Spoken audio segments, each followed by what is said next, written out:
Out of all the Batman figures in my collection, these movie masters actually have a bit of a special meaning to me.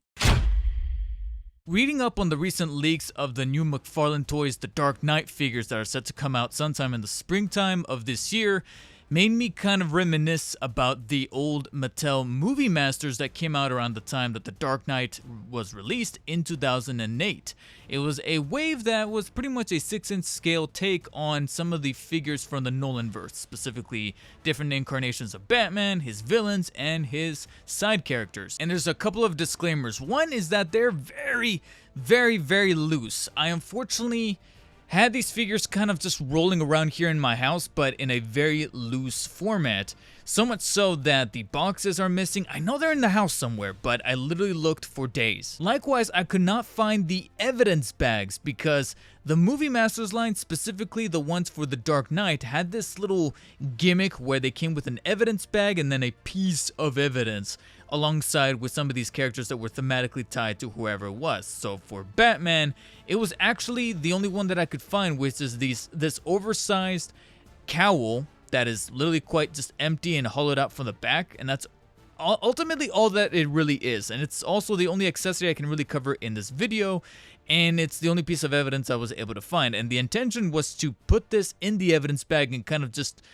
make it look like it's evidence that you found because you're part of the GCPD or something. I don't know, but I never found, even as I was younger, back when I was like 16 or 17 and the movie came out, I didn't really find the appeal for that gimmick, so I just kind of threw it off to the side. And sadly, I was able to find this after losing it for quite some time. I was not able to find the evidence for the Joker, which is actually a pretty cool Joker card that is to scale, so it's actually the size of a regular playing card, but it's a playing card. I'm not going to be able to find it anywhere here in the house. It's been quite literally a decade since I last seen it, along with the boxes, those evidence bags. The only other accessory that came with either of these two was the little pocket knife for the Joker that sadly is also missing. And considering that it's like literally this big, forget about it. All right, it's been decades, it's been years.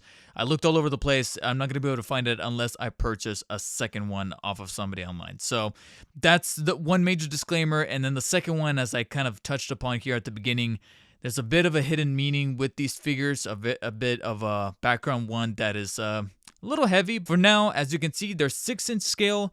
But Mattel, unlike Hasbro or even Toy Biz at the time during those mid-2000s era, they were kind of here and there when it comes to accurate portrayal of some of these characters, and you'll see why as we tackle the Dark Knight himself, Batman, first before we get to the Joker.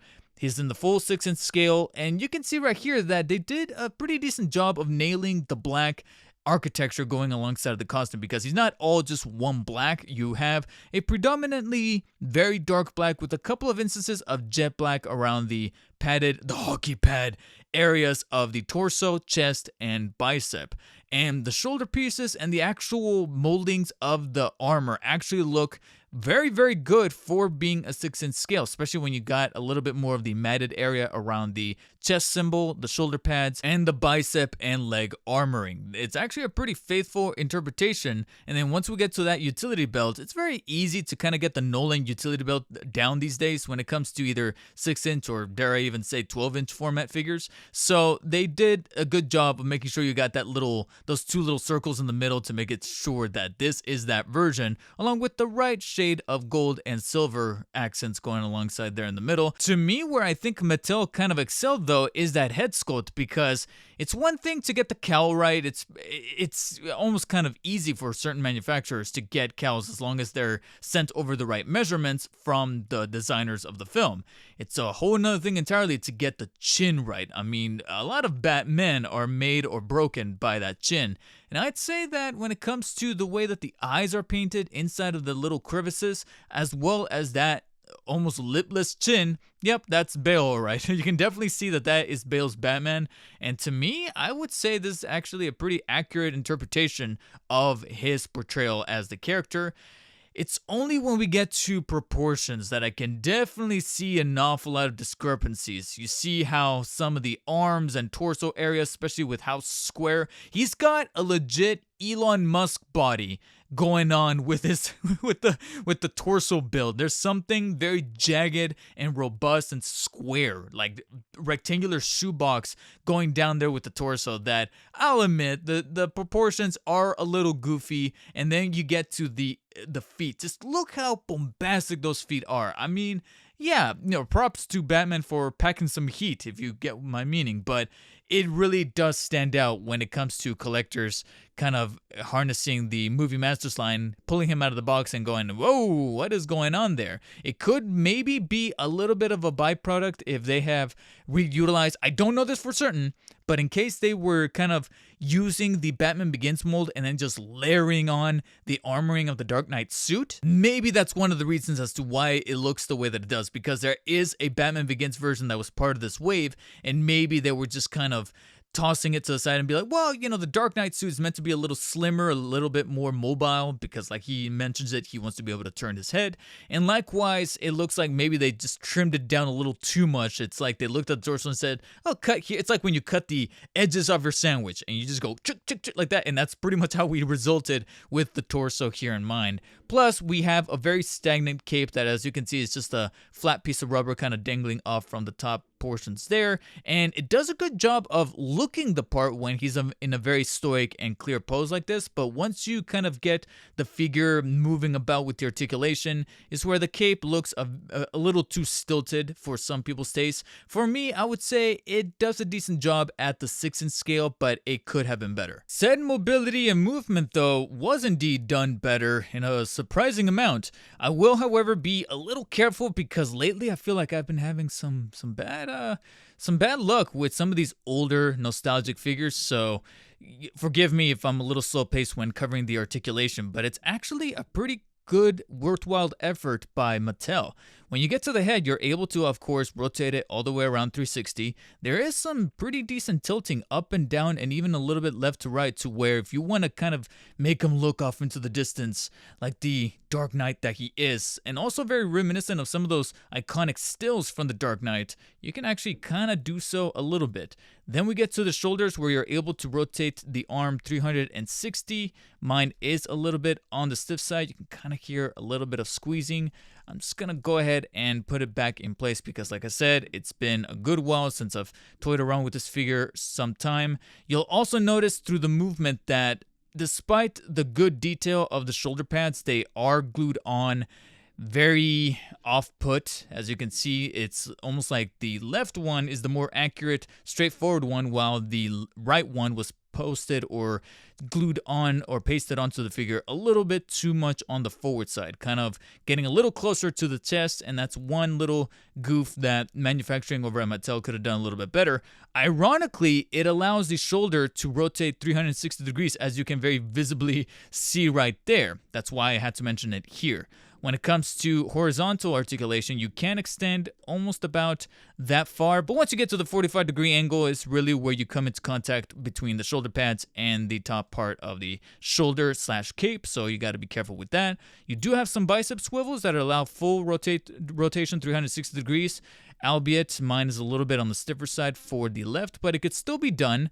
90-degree bends at the elbow. No, you don't have enough spacing for two joints, unlike McFarlane, so that's one thing that I am looking forward to being added to that 7-inch take by McFarlane later on in the year. And then a horizontal cut at the wrist for 360 mobility. Then we get to the torso, where not only do you have a vertical hinge baked into the middle part of that square-ass torso, but you also get a waist cut. Now, both joints are sadly a little stiff due to not only, like I said, age, but also the way that the utility belt is molded and sculpted and glued onto the sides of the hip here. So you can kind of hear a little bit that as I try to twist, yeah, I am greeted with a little bit of resistance, so I got to be careful. It doesn't really rotate. If it could rotate 360, but it's not going to at the moment. It does etch slightly left to right, and then that hinge can also slightly extend and crunch inwards and outwards, but it's not going to be as free-flowy as some of the figures from different companies today. Once we get to the top legs, we get some interesting stuff, because not only can the leg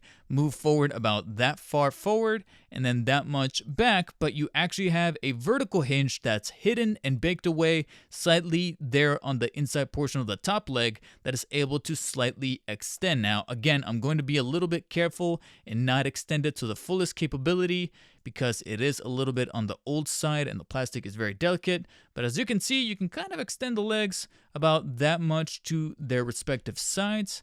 And let me be careful as I kind of put them back into the position. Then we get to the knees, where not only do we have one joint at the knee that is able to bend at the 90-degree angle, but you also get a thigh cut right above the knee that is able to rotate left to right. I'm not comfortable in fully rotating because, like I said, I am greeted with a little bit of rubbery resistance, so I'm going to be a little bit careful there. And then lastly, we do have a joint at the ankle that is able to vertically move upwards and downwards.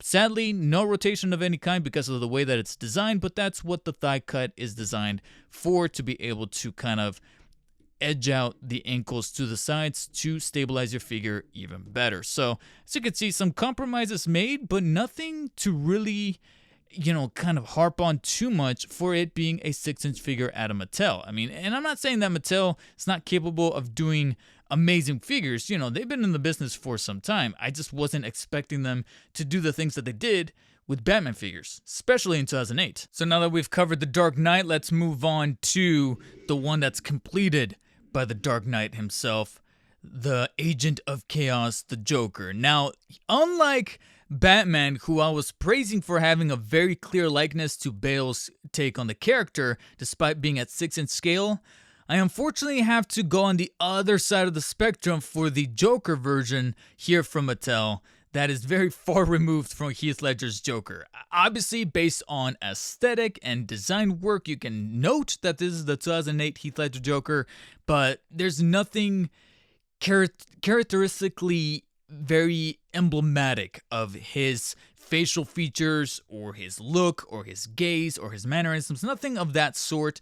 And again, you could argue that I'm probably asking for a little bit too much there, but the fact that they were able to get that chin right here for Bale, I feel like there would have been a little something with the smirk, or even the hair would have been done a little nicer to resemble that of Heath Ledger's, because even that I feel is just a little too different for my personal taste. That this if anything looks like a cosplayer playing Heath Ledger's Joker or dressed up as Heath Ledger's Joker in the 6-inch format, as opposed to a faithful rendition of his kind of take on the character. So because of that, I'd say that this is probably the one that gets a few more points marked off of him for faithfulness. Nevertheless, though, it's not a bad figure at that 6-inch scale with the rubberized coat here that, as you can see, kind of faded a little bit over the years. It's more of a muted purple as opposed to being a bit brighter like it is on film, but you still get an awful lot of the stitching and lining on the pants, the vest with the tie underneath.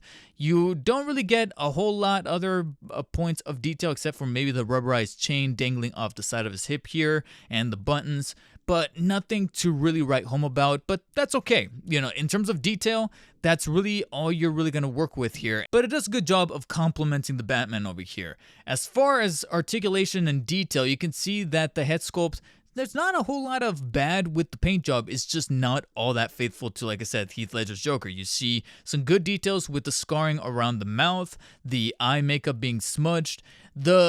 I understand what they were trying to do here with the hair, where they tried to give him a little bit of those, I don't want to say frosted tips, but you know how Heath Ledger's Joker's hair wasn't completely green. It was like green, but you can see that it was a very poor man's dye job on his hair, where you can still see a little bit of the blondness happening underneath. And they tried to do that a little bit here through Mattel's take here in figure form, but it looks like it's just got faded and eroded out over time, and it's not terrible, but it could have been better as well either. Though I do appreciate how it looks like I don't know if this was intentional or if this happened to be by happenstance, but I do like the accidental faithfulness to his makeup via the forehead. Not only can you see a couple of wrinkles there of the forehead, but you can see how the makeup is kind of smudged and faded out, kind of like it is in the movie, where you can see a little bit of a skin tone underneath when you get to the top parts of his forehead, and you can see that coming through there a little bit better. So that's at least some kudos that I can give.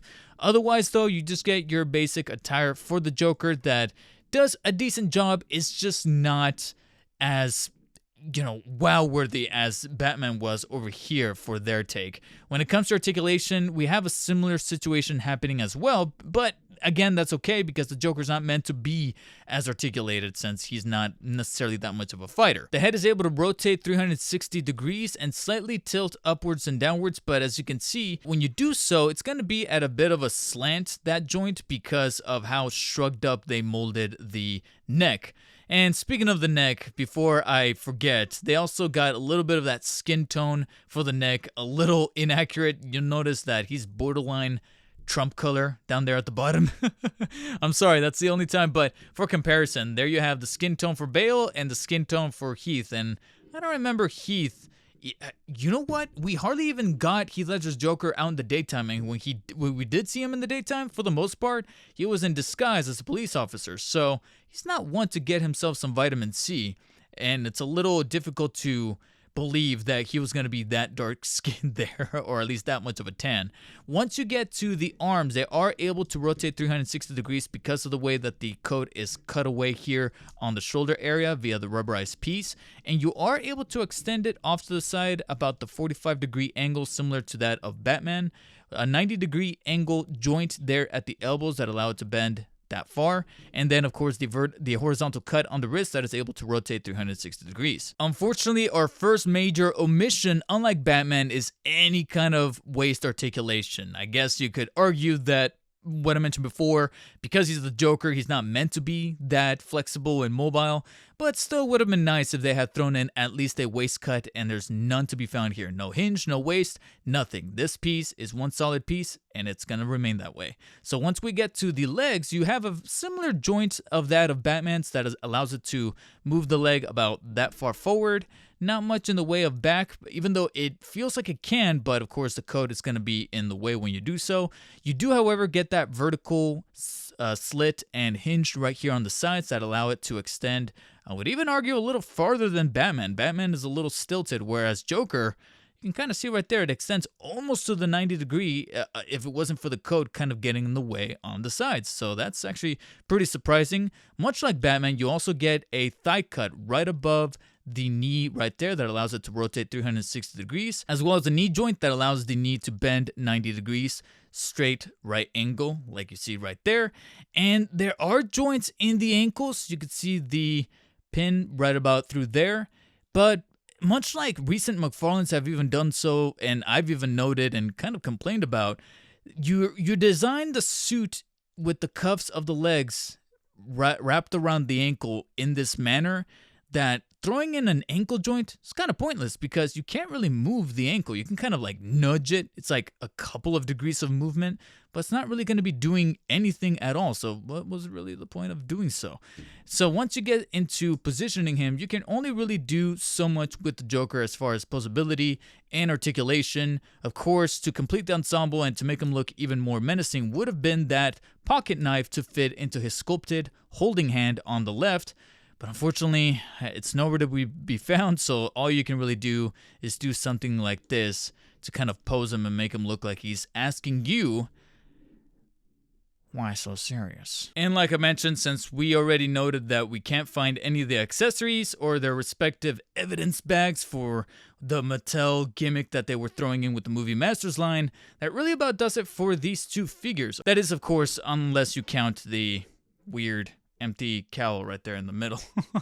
And here's the thing, in today's times and today's standards, that sounds like there's not a whole lot going on for this 6-inch take in particular wave that Mattel was providing at the time, because we didn't have McFarlane Toys at the time. We didn't have, or at least not in the way that we know it now, and we definitely didn't have Hasbro covering them because they were in charge of Marvel at that point with Marvel Legends. Nevertheless, I believe at the time these were going for what, $7-8?